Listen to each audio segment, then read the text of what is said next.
do this. All right, octaves. Octaves for the violin. Number one, we're working with D and E. So going to open D to that third finger.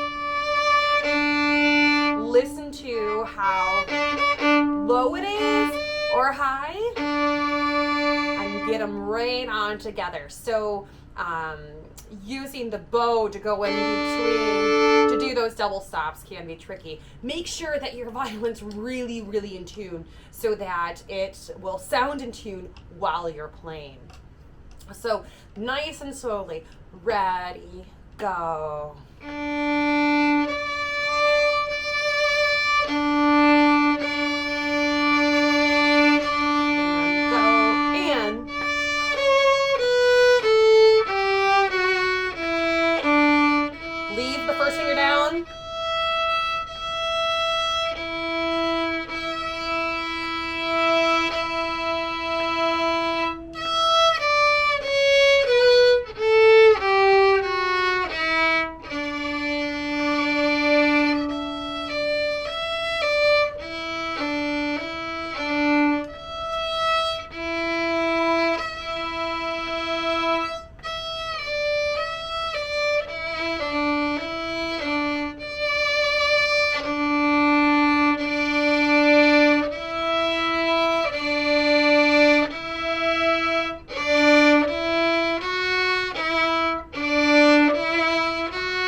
For you guys who want to do the Oh Suzanna, let's try it out. This is my first time doing it, so I'm sight reading with you. Bum, bum, bum. We're in G major, so that low second finger on our A and our E string. Let's try it out. Ready, go, and...